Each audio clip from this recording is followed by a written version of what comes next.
ఎస్ఎండిసి ప్రేక్షకులకు నమస్కారం. నేటి వార్తలకు స్వాగతం. మంచిర్యాల నియోజకవర్గం ప్రజలకు తన తండ్రి కొక్కిరాల రఘుపతిరావు చారిటబుల్ ట్రస్ట్ ద్వారా 10 ఏళ్లు సేవా కార్యక్రమాలు కొనసాగుతాయని, ఇచ్చిన మాటకు అనుగుణంగా సేవలు అందిస్తానని శాసనసభ సభ్యుడు కొక్కిరాల ప్రేమ్సాగర్ రావు స్పష్టం చేశారు.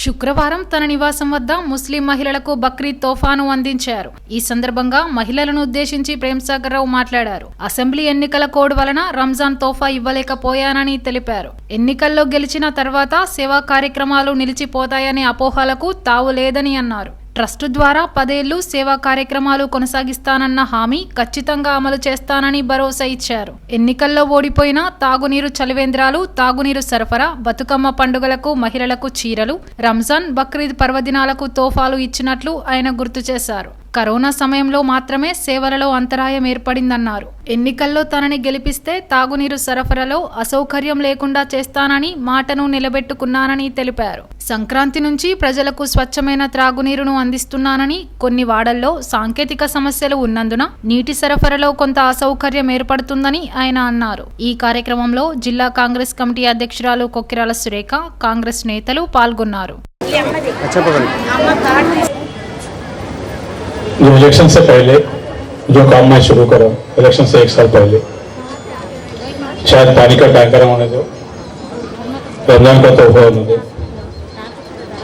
यहाँ ये बर्तमा को जो साड़ियाँ बांटे वो, ये सबसे एक ही बोला, मेरे तब तक तबीयत जब तक ठीक रहेगा, मेरे उम्र के हिसाब से मैं उस दिन वादा करा था 10 साल तक ये जारी रहेगा। हारने के बाद लोग समझे अब हार गए, पूरा छोड़ दिया, पूरा बंद करते बोल के। हारने के बाद भी जब बदकमा दसरा को साड़ियाँ बांटे, रमजान का तोहफा दिए, 1 साल कोरोना की तरफ से नहीं दिए, बाकी पूरा 4 साल दिए। रमजान का तोहफा इस साल अब लोग परसों जीतने का बोले, जीत गए ना MLA, जीतने के वास्ते पूरा करे सो, जीतने के बाद बंद करते बोल के बोले, कोई चीज बंद नहीं करा। इलेक्शन से पहले मैं बोला था, एक मरतबा मेरे जिताने के बाद पीने के पानी के लिए जो हमारा पिता वालिद के नाम से जो ट्रस्ट बना के उसके तरफ से टैंकर चल रहा था, मैं एक ही जगह ये इलेक्शन से पहले एक ही बात बोला था, एक बात मेरे जीत के बताओ, यहाँ मंचिर्याल यहाँ नसपुर में उनको पीने के पानी के लिए टैंकर चलाने का जरूरत नहीं आऊँगा, वो नहीं आने दूंगा बोल के बोले। जीतने के बाद 45 दिनों में वो काम कर चुका हूँ, पीने का पानी आ रहा है। आज भी 90% लोगों को आ रहा है, 10% कहाँ जहाँ भी थोड़ा तकलीफ आए, खासकर जो दूसरे टाउन में 60 फीट का जो रोड है, वो रोड के तरफ से वो 3-4 वार्डों को थोड़ा तकलीफ है पानी के लिए। इसके अलावा बाकी जो पीने के पानी के लिए 20-25 साल से लोग तड़प रहे मंचिर्याल के तमाम 45 दिनों में जीतने के बाद वादा करके 45 दिनों में मैं कराया। जनवरी 14 तारीख को पानी पीने का पानी दिया, वो भी पीने का पानी ऐसे पानी है नल के नीचे हाथ लगा के हाथ से पीने का पानी मैं इलेक्शन से पहले बोला मैं दे चुका। बाकी लोगों में जैसे इलेक्शन में एक चीज बोलना, इलेक्शन के बाद फिर 5 साल तक देखेंगे, 5 साल में ऐसा नहीं है।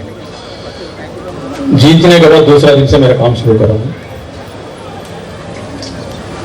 और मेरा बदकिस्मत है, एक इलेक्शन कोड गया, फिर दूसरा इलेक्शन कोड आया, थोड़ा काम करके बीच तक लाया, अधूरा रह गया वो काम। अभी जो कामों में इलेक्शन से पहले बोल चुका हूँ, बिल्कुल हर काम मैं करके दूंगा, मैं पीछे हटने वाला नहीं हूँ। पीछे मेरे जो जबान देता हूँ, नींद में दिए तो मैं भूलने वाला भी नहीं हूँ, बिल्कुल करूँगा। और जो आज जो तोहफा दे रहे हैं बकरीद का तोहफा नहीं है,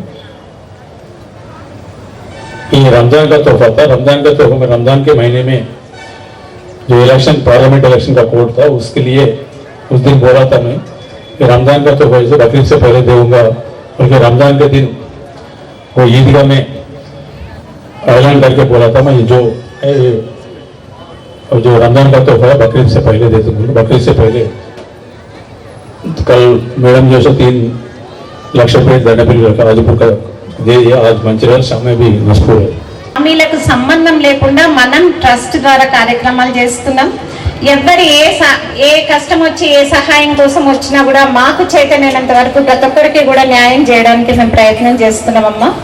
అట్లనే పార్టీ ఏదైతే ఇచ్చిందో హామీలు ముందు మొట్టమొదటిసారి మనకు మహిళలందరికీ కూడా ఉచిత బస్సు ప్రయాణ సౌకర్యం కల్పించడం జరిగింది. అలాగే చాలా మందికి ఇప్పటి వరకు మనం ఒక 200-300 మందికి ఆరోగ్యం బాగలేని వాళ్ళకి LOC అనేది ఇప్పించడం జరిగింది. అలాగే ఎవరికన్నా ఆరోగ్యం బాగాలేదు అంటే ఆరోగ్యశ్రీ ద్వారా కూడా వాళ్ళకు సర్జరీలు చికిత్స అనేది చేస్తున్నాం. అట్లనే ప్రతి ఒక్కరికి కూడా పేదింటి మహిళలందరికీ కూడా 200 యూనిట్ల వరకు కరెంట్ ఫ్రీగా వస్తుంది. అమ్మ ఎవరికైతే వస్తలేదో వాళ్ళు మళ్ళీ అప్లై చేయండి. చాలా మందికి వస్తుంది, ఎక్కడో కొంతమందికి ఒక 25% మందికి ఇంకా రావట్లేదు అని చెప్తున్నారు.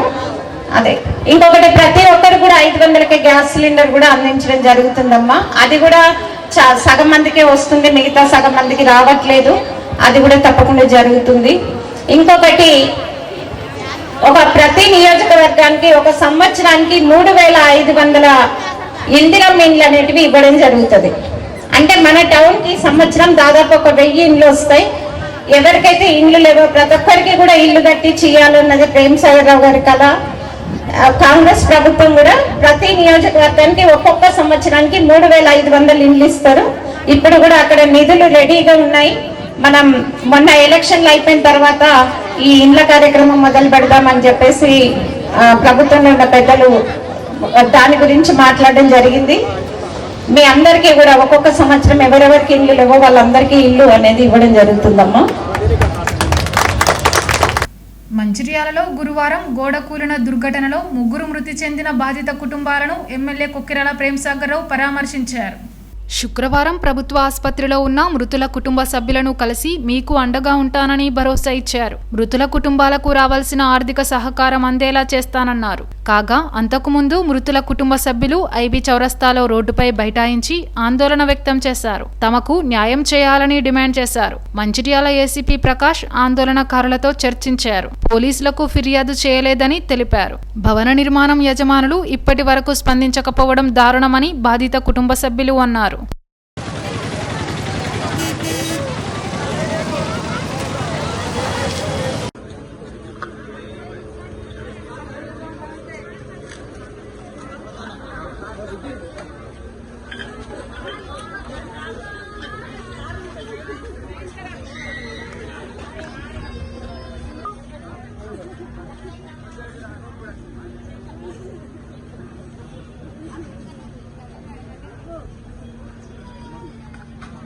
చిన్న పిల్లలు, మాకు భూములు లేవు, మాకు జాగలు లేవు.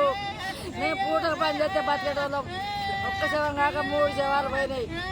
2 బైక్ ఎక్కినాయి. ఇవి చేస్తే ఎమ్మెల్యే వచ్చి మాకు ఏదో నిర్ణయం చేయాలి. 1 రోజులు కానీ వచ్చి మాకు న్యాయం చేయకుండా ఆడేసి చేసుకుంటాం. బస్సులు అక్కడికి ఎండకు దూపగా చచ్చుకుంటా ఉన్నాం. మాకు ఎమ్మెల్యే రావాలి, న్యాయం చేయాలి. న్యాయం చేయకుంటే ఏ శవాలను తీసుకుపోయి అదే సాగలేసి ఆన్నే ఉపాసం ఉప్పుడు చచ్చుకుంటానే ఉంటాం. ఎమ్మెల్యే ఖచ్చితంగా రావాలి.